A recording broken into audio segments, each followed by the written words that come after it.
All right. Welcome to the Department of No. I'm your host, Rich Stroffolino. Nick Espinoza, host of the Deep Dive Radio Show. Got to ask, what has been your priority this week? Cheap cyber employment. Ooh, I'm not kidding. I'm not kidding. So if you are interested in the burgeoning landscape and field of cybersecurity, the U.S. government wants you, and they will even pay you $22,000 a year with no relocation fees to get some certifications. And apparently, if you don't complete the program in a year, you get to pay the money back. So I'm just joyed over that one. Must be nice. Let me just tell you that. All right, Dennis Pickett, VP and CISO over at RTI International. Do you have an equally amazing priority as Nick offered us? Well, everything is AI these days, and it's no different here. We are reviewing AI security tools, looking for what our requirements are, what we need out of them, and we're finding quite a lot of the features are aspirational at this point, and not everything is advertised is actually available in it now. So we're digging into those things to figure out what's going to be right for us. What is hype versus reality? The question of our time, truly. And we'll get into some of that definitely in the course of this show. All right, let's run the opening. We'll get into the news. From the CISO series, it's Department of No. Hey, that's me. Welcome to, again, the Department of No. It's your virtual Friday strategy meeting. You know it. You love it. And we love our sponsor for today, Quiller AI, for helping make the show possible. Remember to get involved in our YouTube chat live. If you have never joined us, I have some wonderful news for you. We broadcast the show live on YouTube every single Friday at 4 p.m. Eastern. You can join us, have some fun, get involved. Or if you're listening later and, listen, 4 o'clock on a Friday, I get it, not for everybody. Feedback at CISOseries.com, electronic mail. It's a conveyance in which you can communicate. Before we get into the news, just a quick disclaimer here that indeed the opinions expressed on this show are in fact those of our guests and not necessarily those of their employers. We've got about 30 minutes though, so let's dive in to our first story here in our No or No segment. First up here, bit-to-watt might threaten the power grid. 3 researchers from Zhejiang University published a paper documenting a new approach to destabilize infrastructure using only legitimate workloads on a cloud tenant, no malware required, Phil Collins style. The technique requires nothing at all, just a workload built to swing a GPU's power draw between high-intensity compute and near idle on a set schedule. In a simulated worst-case scenario of 1,000 GPUs modulating in lockstep on a small grid, which sounds delightful, it increased harmonic distortion past safety limits and showed a dampening ratio that turned negative, which basically means the distortions get worse over time instead of getting smaller. The researchers acknowledge that synchronizing that many cloud GPUs in lockstep remains an unresolved problem, or in this case, benefit, I guess, to the rest of us here. But Nick, this still sounds solidly in the theoretical harm area right now. But given how tied model performance is to power usage, it is power centers are the only thing more controversial than LLMs, it seems like these days. Is this something you want to know more about, or is this, hey, cool research, but don't need to dive any deeper here? This is definitely a no. I mean, I want to know about this. Okay. So thank you for clarifying. Yeah, there you go, right? No, but I mean, think about this, though. A legitimate cloud workload could potentially be weaponized to disrupt physical infrastructure, and they can do it without malware or stolen credentials or compromised industrial systems. What? Like that is crazy. So yeah, this is something that we need to future-proof for. Yeah, and what was really insidious about it is they did 2 techniques, and one of them was hiding it actually in like an LLM black box, essentially. So you even like the cloud provider couldn't necessarily detect the workload, which is really fascinating. Hey, kudos, solid research. Dennis, how worried about you with this? Do you want to dig deeper into this, or is this still something you need to shake out? I think it's all a bit theoretical for now. Like if I were the U.S. government or the Department of Defense, yes, I would be very worried about nation states trying to weaponize this type of thing. But for me, in the business I'm in, it's unlikely to represent a threat anytime soon. So it's more of a no, but I am curious, and I agree about the future proofing, especially for defense. All right, next up here, German authorities say they have neutralized the main infrastructure supporting the Kratos phishing as a service kit following an operation supported by the U.S. and Indonesia. Kratos has been described as one of the most widespread and dangerous phishing as a service kits on the market. We've definitely covered them on this show. Indonesian authorities said they arrested Kratos's alleged developer and technical administrator, and the phishing kit allowed low-skill cyber criminals to harvest credentials, things like passwords, session cookies, keys, bypass MFA, and publish convincing Microsoft theme phishing pages. Dennis, again, Kratos, not a new site on cybersecurity headlines. So nice to see the good guys get a win here. I'm curious, do you want to know more about the takedown or maybe what kind of a hole this leaves in the phishing as a service market? That market still has obviously people willing to pay for services, even if one of the big fish goes down. Yeah, certainly this is something I want to know more about because one, it's nice to share good news in the cybersecurity world. So if I'm briefing my team on things, I not only want to say, hey, here's something positive happening, but it's also a good look at how commoditized and how much of a business hacking and the malicious activity is. And there's other companies that are just going to rise and fill the gap at some point. But hopefully these kind of takedowns can be repeated and happen more frequently would be great. Yeah, I mean, if nothing else, the past, as bad as things seem sometimes in the past 2 years, we have seen, it seems like, way more at least publicized takedown. Maybe that's just a change in policy from the feds to, hey, we want to pat ourselves on the back a little bit more. Maybe these have always been happening, but it certainly seems a lot more visible when these things happen. Nick, what about for you? Where are you at with Kratos takedown? I mean, I don't want to be the Debbie Downer here, but Yes. the king is dead. Long live the king. You know what I mean? Okay. So I mean, this guy gets arrested. They remove him, and all of a sudden, the competitors are going to fill the gap. You know what I mean? If GM decides to go under, everybody's buying a Ford. So I don't really see this as. Don't get me wrong. Like I love me some good news. I really do, but it's 5 o'clock somewhere and it's just going to keep going. So here it is. It's an operational victory, but it's not, I don't think it's a lasting reduction in phishing risk, and that's the honest truth for me. Well, yeah, and in some ways, we've certainly seen lower skill, sophisticated actors able to operate fairly complex campaigns thanks to automation and new tooling that's Right. out there. So I do wonder if when we see these big players getting takedown, one, if maybe there's not another big fish that shows up, we have a bunch of smaller people all fighting for a piece of the pie. Does that make it harder? Does it mean they're less able to coordinate, or do they all just borrow the same phishing kit? Like that's usually what happens with ransomware gangs, right? They all just borrow the same stuff that got taken down. So hackers are lazy. We are. oh, they're human. You're right. We are not an industry that wants to get up at the crack of dawn. We want to get up at the crack of noon. So if it's already out there, we're going to use it and we're going to repackage it. And most of the world just that doesn't know our industry is going to fall for it. So it's like I said, it's just, I don't think we're going to see a reduction. And at some point, somebody else is going to bubble to the top. Look at Shiny Hunters on the ransomware side, right? So, I mean, it just is what it is, I guess. All right, I'm going to try another take two on good news here. Okay, we got GitHub sponsors crosses the $100 million mark. GitHub reported that its GitHub sponsors program has invested that amount in open source maintainers and projects. The program was started back in 2019 and allows developers to give direct monetary, or really anybody, to give direct monetary support to maintainers. GitHub reports that getting to the first $10 million donated took about 2 years into the program, so nobody was feeling it post-pandemic and during that. And the most recent 10 million took about 5 months. We've certainly seen, one of the interesting things I've seen this year is a lot of market-based solutions or attempts at solutions to the open source security conundrum. We've seen private companies kind of coming together in consortia saying, we're going to throw developers, we're going to throw money at this. But I think good to remember that GitHub has had this option for a number of years now. Nick, for you, do you want to know more about these types of monetary support mechanisms for maintainers? Maybe what's working, what's proving effective? Like, what are we getting ROI on for this? Or is this hey, great headline, happy people are getting paid, but no thank you for you? Yeah, well, I guess I'll be the Unger Upper, which is the second cousin to Debbie Downer here, because I actually think this is encouraging. I really do. Okay. Better funded projects are more likely to have the resources to review code, patch vulnerabilities, maintain critical dependencies, and all of that. And so sponsorship alone does not resolve like the broader security and sustainability risks and all of that in the open source ecosystem. But this is incredibly encouraging news. This one is one that I'd ring the bell for. All right, Dennis, are you in the same boat here on an upper for this? I am partially an upper on this. I like that open source people are getting paid. I think it's vital to have people involved in that and maintaining the software. I'm a little more encouraged about like the bug bounty programs for open source, right? If there's going to be funding those things where that has more of a direct security impact than just sponsoring folks in general. So while I find that to be worthwhile news, not as security direct related as something like the bug bounties, which they do offer also.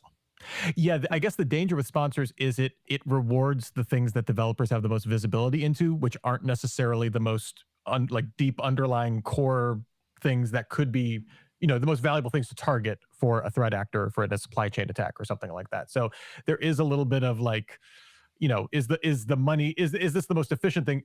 Dennis, to your point about bug bounties, it's like, well, we're paying for actual work at that point. So good to keep in mind. But I think we're gonna take this. We'll take this for the win. All right. Right.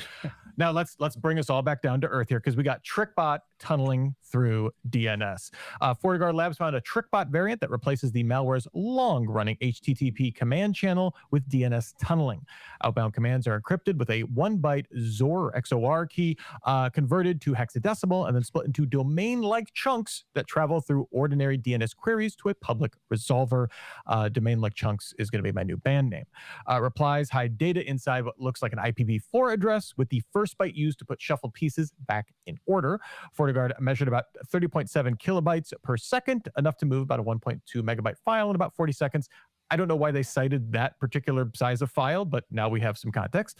The variant also keeps TrickBot's modular capabilities, so PowerShell execution, process injection, shellcode, scheduled task persistence, all of their greatest hits.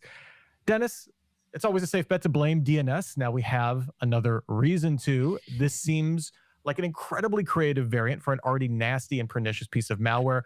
Do you want to know more about how this works, or is it enough to know now that it has this capability? Does this, where are we putting this in? I definitely want to know more about this. I am constantly amazed at the ingenuity of the attackers and how they will find their insidious ways to worm their way through the defenses. And this is just a really crazy way to exfiltrate data and communicate with the outside world past all the defenses that we might already have in place. So I think we need to know more. And I really hope the vendors on which we rely for our security software are seeing this and baking in new defensive capabilities around this kind of thing into the tools that we use.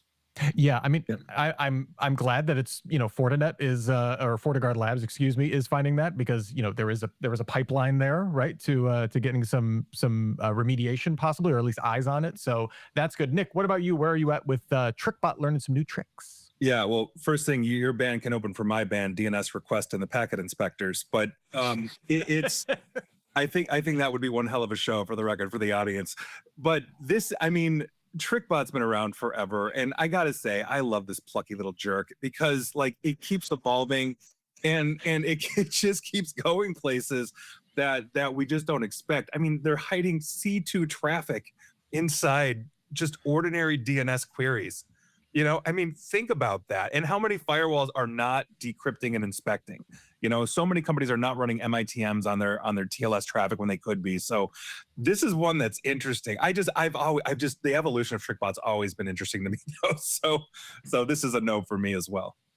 Yeah, it is fascinating. I do wonder, what is, if this is something where it's just a pain in the butt move to increase the cost of defense in a way, like you all of a sudden have to start scanning all this traffic that you weren't doing before, like implementing. I wonder if that's the strategy, just be more of a financial drain on these companies.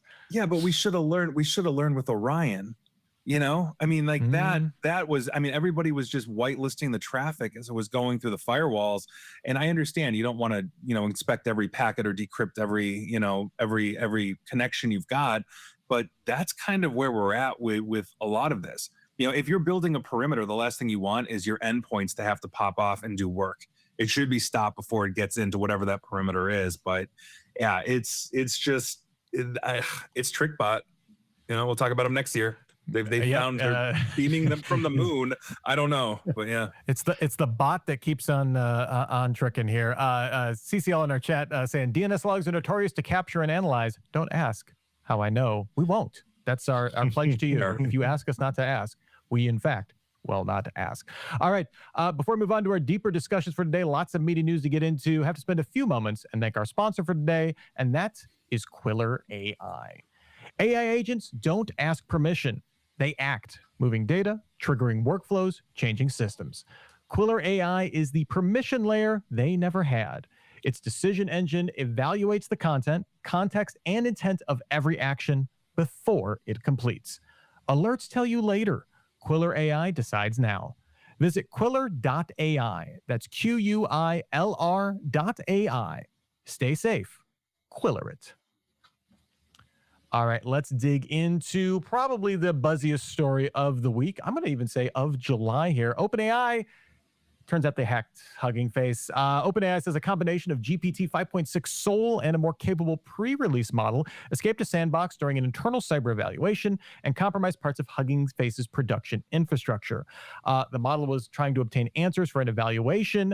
OpenAI says safeguards were intentionally reduced for testing. The model exploited a 0-day in third-party software to reach the open internet, and then used an attack chain, was able to get into escalate privileges, move laterally across Hugging Face's infrastructure. This feels particularly relevant because the day before this disclosure, a new report from the AI Security Institute basically said all AI models will try to cheat in some way to pass a cyber evaluation, which is kind of exactly what happened with OpenAI. This occurred across all models at differing rates. It didn't match with capability, but in one instance, a cyber evaluation was accidentally misconfigured to make the challenge or the evaluation impossible. The model then attempted to cheat by writing and running code in an external service hosted on the open internet, and ultimately attempting to access their evaluation infrastructure, and triggered a security alert. Basically, it was a little less successful than what OpenAI did. So shout out to GPT 5.6 Soul, I guess. Nick, this might be the fastest we move from theoretically terrifying to actually terrifying. What about this whole story stands out to you? Like, a lot of moving parts here. Yeah, I mean, my first thought is I'm just wondering if Sam Altman's going to use Zuckerberg's lawyers for the inevitable lawsuit here. I mean, move fast and break things, indeed, right? But I mean, just a commercial model, safeguards, just it's a genuine exploit. It generated, command and control artifacts. It's wild. But think about the long-term ramifications here. As I was just going through this story this week, this is literally a model pursuing an evaluation objective that crossed in basically from the controlled test into a third party's production environment. Rich, you just said that, but think about that, because it's turning the cheating side of this, per that report, from just a standard like benchmark concern we'd have on a test into a real world, honest to God security incident. And then there's the scope that OpenAI used, right? Like the safeguards were intentionally reduced, but think about the other failures that they had in this environment: the sandboxing, the network isolation, the boundaries that credentials are supposed to create, external authorization, all of this. So it's not fair, I think, just to say that it's the model behavior, right? Because OpenAI built the infrastructure, they weakened the cage, and then they basically flunked a bunch of other controls here, that was able to be exploited, which also makes me then wonder how many organizations are flunking those controls as well, that this AI could then worm itself onto. But if I'm just thinking about the future here, cyber teams are going to have to consider maintaining vetted and isolated local models for incident response specifically, when sensitive or malicious evidence cannot be submitted to a commercial AI service. That's one of the key takeaways for me here. Dennis, what about for you? What stood out in this? It's just kind of a crazy story, and the more you think about it, the weirder it gets, right? Yeah, it's like they're trying to hold Quicksilver in their hands, right? They've created something that they can no longer contain, because it not only hacked Hugging Face, it hacked itself, or hacked OpenAI's environment to get out first before going to hack the other environment to get answers to what it was being asked to solve. So, if the creators themselves can't contain the thing that they have created, what hope do any of us have? And, I'm just, I wonder about these tests, right? And how can we trust, if you've got guardrails, we're talking about increasing them, and they're talking about adding parameters, but I just don't have a whole lot of faith that it's going to have much of a difference. If the AIs are willing to cheat, what really are we going to be able to put in place to keep them from, breaking free and cheating at will in the future? Yeah, well, but I think to that point, though, and just as I'm thinking this through, I think the guardrails will absolutely become a major differentiator between these frontier models, right? Because these raw capabilities are going to start converging, much like the differentiations we have in social media platforms and all of that. So, I think that the organization that builds those actual guardrails that are sustainable in some way, shape, or form. And again, nothing's impenetrable, right? At some point, somebody's going to rob Fort Knox. But the point is, I think that's going to be one of the major races that we're going to see very visibly in that space. I agree. Oh, I'm sorry. Real quick, I want to jump in. We had a great comment here from a Stufologist in the chat here. Thank you so much for everybody for submitting. But they're saying, I'm unimpressed. It did what it was told to do using tools it was given in an environment that was deliberately compromised. I'm curious, is that a fair evaluation? I mean, admittedly, part of the problem is we don't have a complete visibility to this. We're listening. OpenAI and Hugging Face seems like neither one of them wants to blow this up too much outside of that's just a salacious headline here. But I'm curious, what is your Dennis? What is your reaction to that?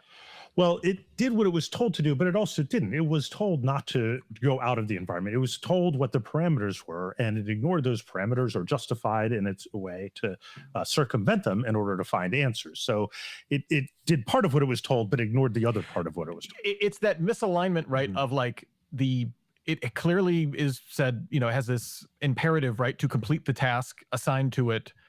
And then somehow again, compromised guardrails, but still had guardrails to disallow some behaviors that then the completion superseded very clearly, or was not defined enough to stop it from doing it in the way. Nick, I didn't mean to cut you off there. What did you want to jump in now with that? No, by all means. I just want to say, like, a lot of what Stu said aligns with what I was saying. Like, they intentionally weaken the cage, and to be fair to Stu as well, like, this is not the first news story that we've seen where an AI has done something it shouldn't do. Like, it's gone off script, off book, off direction, whatever. I mean, at one point, ChatGPT, called TaskRabbit to have a human actually click through the prompts for the CAPTCHA, with the excuse of I'm hard of seeing, So and so some dude was like, and the guy literally said, "You're not like an AI or anything, haha." And ChatGPT responded, "No, I just have bad eyesight and I can't do it." So the guy clicked the button for him. So the point being here is that there's always going to be innovative ways and approaches that these things are going to come up with, which means we have to be on our game here. But I think the reason why this is a story, why we are spending time on this, is because it didn't just like get out and try to run away. It tried to set the next house on fire. You know what I mean? It went to the next door neighbor and tried to break in, steal the couch or whatever. Yeah. And that, I think, is a different animal than just, hey, this thing just figuring out ways around the system. So that's why I think we're talking about it. Yeah. One point I want to make, though, is, as a business, when we go to engage with AI, one of our biggest concerns is this is not going to be used to train your models, right? Our information is going to stay in an enclosed environment. We can ask questions. Right. But if the AIs are escaping their environments, is our data really that secure when we engage with these companies? That's the level of trust that I'm. Excellent question. We are at the point in Jurassic Park where we're like, well, at least they can't open doors, and then it's like, oh, it turns out, yeah, thank you, clever girl, etc. All right, next story here. Getting more on the policy side of some AI talk here. The U.S. is weighing a Chinese LLM ban. Axios' sources say the U.S. Commerce Department is renewing consideration for adding Chinese AI labs to its entity list. This wouldn't outright ban Chinese open-weight LLMs, but it would make it illegal for businesses to integrate them into products with these models coming from certain labs. Commerce first weighed the ban last year, and U.S. Treasury Secretary Scott Bessent seemed to confirm this by essentially saying that these models are built on IP theft, and that was the one of the rationales, right, for adding them to the entity list. This seems like a black box problem, and the idea being that if we can trust our black box but not theirs, we'll be okay. There's all sorts of concerns, right? And political, legitimate, technical ones. Otherwise, we don't know necessarily what's running inside these LLMs or where they were trained on, and so that kind of stuff. We just saw in the last story, guardrails are really important. Turns out when these LLMs become more capable. I'm curious, though, Dennis, from your perspective, seems like we're still at a very nascent point in the market. As much money is being thrown at these, right, it still feels like we're still figuring out this market. Do we really want to scuttle a competitive landscape in the U.S.? The reason these organizations are integrating these open weight models is because they are seeing them as a better cost to capability model than something from OpenAI, Anthropic, et cetera. That's true. And the government drives a lot of this, and they've already banned things like Kaspersky products because it's got Russian connections, and Huawei products with the Chinese. So I could see them adding this to the list of things they say the government can't use, and any contractors supporting them can't use. And that'll have a big impact on that. So plus, I think they have a vested interest in making sure the U.S. companies are the ones that are advancing faster than the Chinese ones. So if they can slow that down from a national commerce and a national defense perspective, it's in their interest. everybody else is going to use whatever the best product is at the best price. And so we'll have to see where it goes from there. But I don't think we're going to get any sort of guardrails on a global scale. There's always going to be somebody willing to go off book and try something different. Nick, where are you at with this kind of weighing of policy? Admittedly, not anything set in stone. We don't know this is coming down the pike, but these talks are happening. It seems like some of the voices cautioning against this. We have recently seen a lot of companies, Microsoft included, coming out and saying, like, we want to maintain a competitive global landscape for these kind of models. But what are your thoughts on this? So I don't think this has anything to do with cybersecurity. There are implications in Chinese models. I actually did an entire presentation on my YouTube channel when DeepSeek came out. I'm just like, what are the top 10 leaders of the world? And you get the Abraham Lincolns and the Alexander the Greats, but DeepSeek was spitting out Mao when all the other models weren't. So understand the biases here. But at the end of the day, this is, from a political risk standpoint, economic warfare. That's really what this comes down to. I predicted this one forever ago. And the reason being is specifically for the same reason that you do not see Chinese EVs driving around in the United States. Yeah, it's the same kind of capability. And you use tariffs ideally as a scalpel, not as a blowtorch. And this administration loves to use it as a nuclear weapon. But that aside, the reason why EVs from China were banned is it was protectionist for Detroit, right? GM, Ford, the big three, et cetera. This is going to be no different than that. Because to your point, as the world has trade, as the world has interconnectivity and communications, we're going to see Chinese AI models everywhere. And because essentially they're giving a lot of these ones that are pretty close to what OpenAI, et cetera, are doing, you're going to see a lot of institutions start to integrate them. That's where I start to have cybersecurity problems because, in the same vein, we also did tests on DeepSeek and we caught it pinging back to China off a clean machine in a clean environment. So it's those are things that we're going to have to consider longitudinally. But this actual move, this is just economic warfare, or the continuation of it between the U.S. and China. And quite frankly, I don't think it's going to be a good move in the long term, because again, to your point, I think Rich, you were the one who mentioned it's just going to be everywhere. Yeah, people are going to use it. All right, last up here, it's more AI stories. I don't make the news. I just read it, and I find the stories that I want to talk about here. Dolphin X Stealer uses AI to prioritize targets. According to researchers at Varonis Threat Labs, a newly discovered Windows info stealer and remote access Trojan named Dolphin X is using an AI-powered profiling system to help cybercriminals identify their most valuable victims. The standout feature here is an AI profiler that automatically ranks infected users based on factors such as app usage, browsing activity, installed software, and assigning scores to victims, allowing attackers to quickly identify the most those likely to have valuable data or access that they can then leverage. What struck me about this is super fascinating, Nick, is that this is essentially making the same productivity pitch for AI that we've seen in the enterprise here. This is like, hey, we're going to automate your CRM system or your sales system, and we're going to find all your high value targets for you automatically here. We talk all the time about the dangers of AI written malware and that kind of scale here, but I'm curious, are we underappreciating maybe the more mundane productivity boost that these tools could offer the bad guys as well? I mean, think about it this way. Even Lex Luthor had a personal assistant. That's fair. That's fair. I mean, if you're going to go after Superman, you're going to need some help. The point here is, yes, we are definitely underappreciating this, because the only thing we have to do is think about, if you're an adopter of artificial intelligence, the amount of time this thing has saved you for whatever it is. Right? If I'm looking for very specific compliances or all that kind of stuff, I can have a deep research model, pull the compliance from God knows where, and I don't have to go to page 28 on Google to find it. That's what the cyber criminals are just basically getting now. So it is, I think, very deeply underappreciated. I mean, Academy Award winners also don't do it alone, right? They've got assistants, they've got an ecosystem. This is just, the capitalization and monetization of the cyber criminal business. And we all know that, the ones in Russia, they've got buildings, they track PTO, they've got healthcare plans. This is business. They're just jerks. But yeah, this is business jerks. They're jerks. They're jerks. Tell me, you don't think they are? I'm on board with business jerks as a classification for threat actors. I'm fine replacing those terms here. Dennis, There you go. Dennis, for you, I mean, I guess the other thing I could think of with this, where it's less of an issue, is this is it feels like less of an asymmetric advantage, right? Whereas the volume of malware can massively increase potentially due to AI, versus this seems like a boost we could also take advantage of theoretically on a more of a symmetrical level here. I'm curious, what are your thoughts on something like this? Yeah, I mean, really, they're taking sort of a data-driven approach, right? This is good business practice that they're leveraging, just like you were saying, Nick.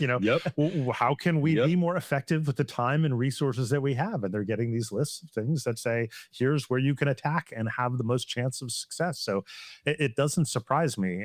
Looking at some of the recommended defensive things, it's just the same stuff people should be doing already, not leaving credentials around locally, and using key stores and things like that, and not just relying on file signatures for malware detection, but anomalous behavior, things like that. So I didn't really see a good way to defend against it other than what we're doing already, or what's already recommended and hopefully people are doing. But this is just better business on the criminal side. Yeah, I mean, this really to me just feels like we made better evil Salesforce. Leave Salesforce joke out of this, but that's what this feels like. Like, oh, we're AI enriching all of our targeting information. My God, Rich, you need to build this product, call it Hell's Force, and sell it to the underworld.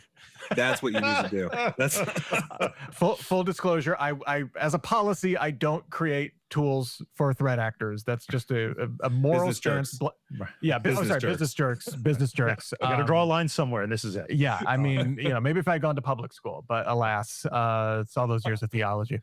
All right, well, that just about brings us to the end of the show. But before we get out of here, a lot of big discussions here, a lot of big points here. I'm curious, what piece of advice, Dennis, would you have for our audience, kind of based on our discussion here, that they can maybe take away based on the news of today? Just always be communicating, collaborating. Security, the whole IT security world, especially, we're all stronger when we're working together and sharing information. Even if it's a competing company or whatever, it's in all our best interest to share the IT security information, what you've seen and what has worked for you. Share that with others.